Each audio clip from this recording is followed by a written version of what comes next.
Good morning madam. কে আপনি? আমি জন চ্যাটার্জি। আপনি? হ্যাঁ। তো আমি সেই রুমটা নিতে চাই। আচ্ছা, আপনি ঠিক মতন রেন্ট দিতে পারবেন তো? হ্যাঁ, ভাড়া আমি টাইমে দিয়ে দেবো, সেটা নিয়ে আপনি নিশ্চিন্ত থাকুন। আপনি কি করেন?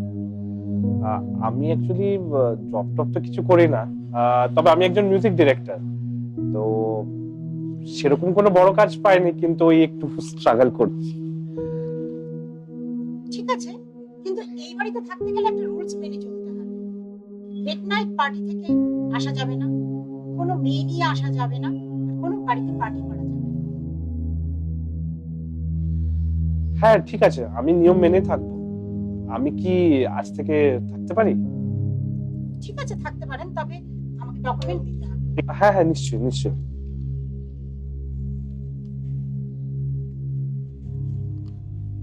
পেন।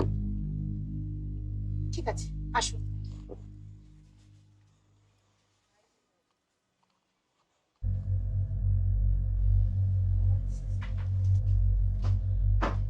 আর শুনুন, এই রুমটা আমার আর এই রুমটা আপনার। আর রাতের ডিনারটা আমি দেব, সারা দিন কিন্তু আপনার।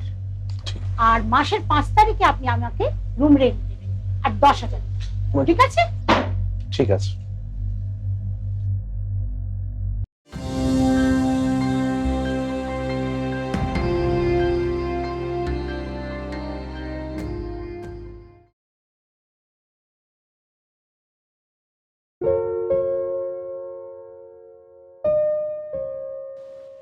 হ্যালো। হ্যাঁ ভাই বল, কি খবর? আমার সব খবর ঠিক আছে। আর বাড়িটা বেশ সুন্দর, কিন্তু বাড়িটা কেমন যেন খারুস টাইপের। এরকম যেন মুখে হাসি নেই, সবসময় একটা বিরক্তি ভাব। দেখতে তো খুবই সুন্দর, আর আমার মনে হয় যখন উনি ইয়াং ছিলেন আরো বেশি সুন্দর ছিলেন। আমি কোনো ম্যাট্রিমনি সাইটে অ্যাড দিই, আমি দেখতে কেমন তোমার বন্ধু না জানলেও চলবে। সরি আর কি। আর হ্যাঁ, দিনে 2বার পাম্প চলবে, জলটা বুঝে খরচা করো। Don't call me aunty, I am Rahul.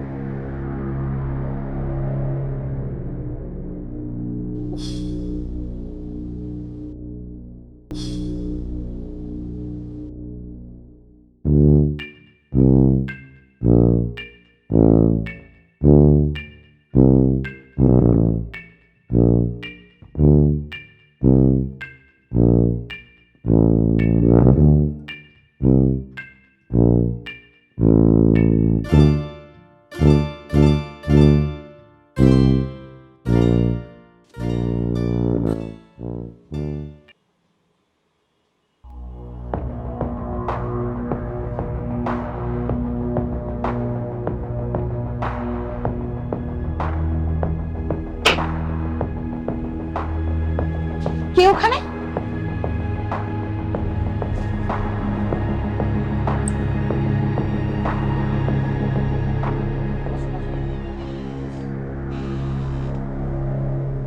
তুমি কি কিছু খুঁজছো? হ্যাঁ আসলে আমার রুমে জল নেই, তো আমি জল খুঁজে পাচ্ছি না। জল ডাইনিং এ থাকে, কিচেনে থাকে।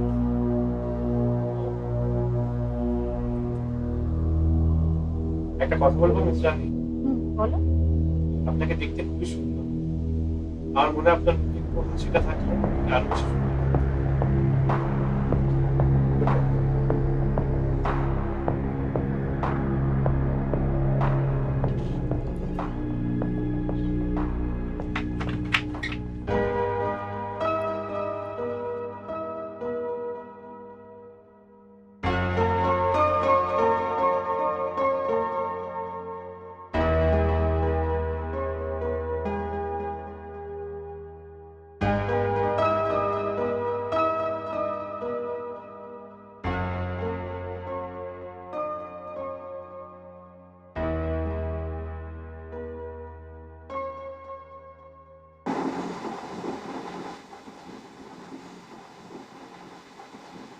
কোথাও বেরোচ্ছ?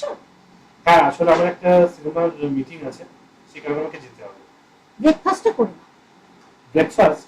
হুম, আপনি ব্রেকফাস্ট কেন বানিয়েছেন? আপনি তো বলেছিলেন যে রাত্রিরে খাবার ছাড়া খাবার খাওয়া যাবে না। আমি তো রাত্রে আমার বেডরুমে উঠিও মারতে বলিনি, তো মেরেছো। বসো।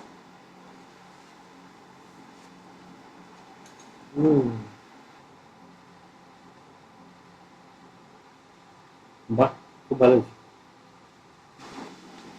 আচ্ছা, আপনি যদি কিছু মনে না করেন, আমি শুনেছি আপনার হাজবেন্ড মারা গেছেন 10 বছর হয়ে গেছে, কিন্তু তারপরে আপনি কোনো সম্পর্কে যাওয়ার কথা বা কোনো সম্পর্কের কথা ভাবেননি, এটা কেন?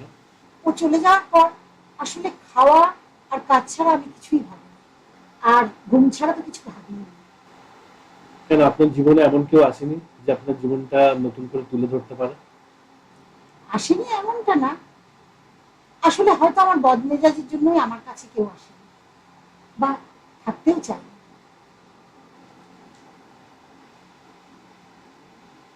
আপনি কোনোদিন ভেবেছেন যে আপনার এই বদমেজাজিটা কিসের জন্য? সাধারণত এই ধরনের সমস্যা আসে শারীরিক বা মানসিক অসম্পূর্ণতার কারণে। তোমার কি মনে হয় আমার এই বদমেজাজের কারণটা কি? সেক্স। স্টপ ইট জন, খাবারটা খেয়ে নাও।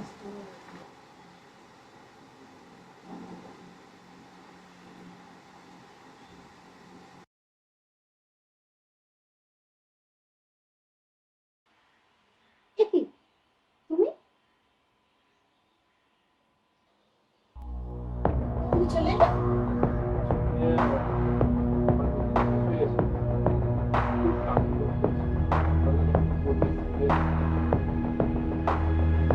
ঠিক আছে,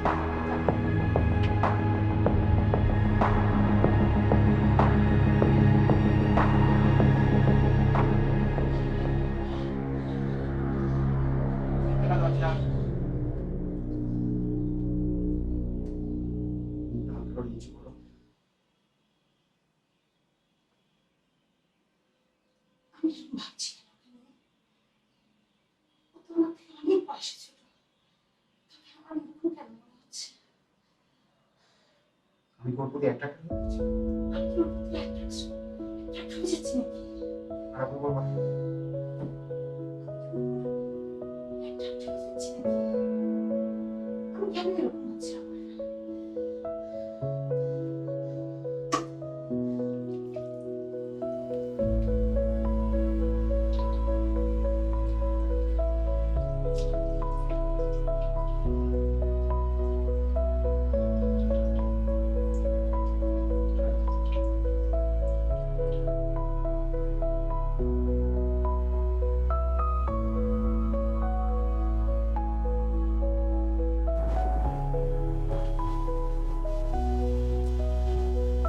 কি হলো, তুমি এখানে?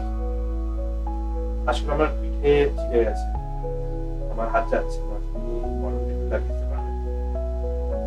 ঠিক আছে, এসো বসো।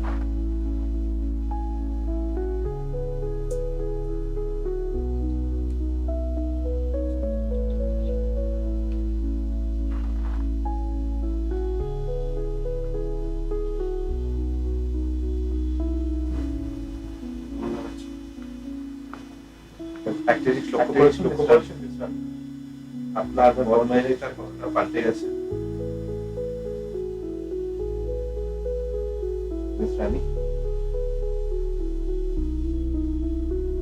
মিস রানী, বুঝলে শ্বাস নাও। মিস রানী, হ্যালো স্যার, একটা জিনিস লক্ষ্য করেছেন মিসেস রানী, আপনার বদমেজাজি কতটা পাল্টে গেছে। মিসেস রানী, মিসেস রানী,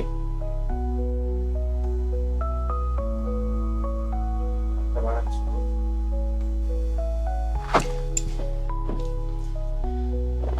অনেক রাত হয়েছে, যাও।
বাচ্চা মতো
কাল রাতের ওই ঘটনার জন্য আমি দুঃখিত।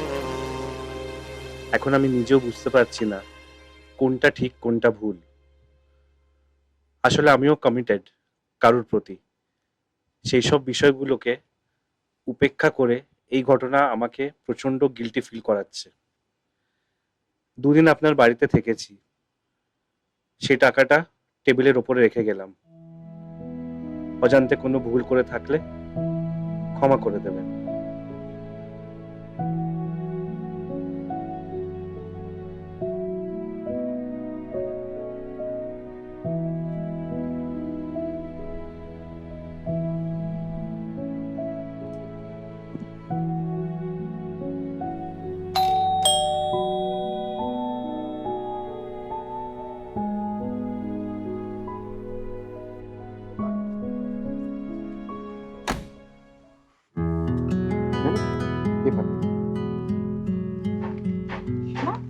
কালকে থেকে এত সকালে না আসলেও হবে। 8টার পরে আসলেও হবে। আচ্ছা ঠিক আছে। আচ্ছা বলো, বলবো হ্যাঁ বলো। আমি তো প্রত্যেকদিন পেপার দিতে আসি, আপনি পেপার নেন দেখি। আজকে প্রথমবার দেখলাম আপনি হাসি মুখে পেপার নেন। কোনোদিন তো দেখি না। তো আমরাও সারাদিন কাজ করি, তো এরকম হাসি মুখে পেপারটা নিলে আমাদেরও ভালো লাগে। এবার থেকে প্রত্যেকদিন এরকম হাসি মুখে পেপারটা নেবে আমাদেরও খুব ভালো লাগে। ঠিক আছে, এখন থেকে আমি এইভাবেই হাসি। ঠিক আছে বলো, সেটা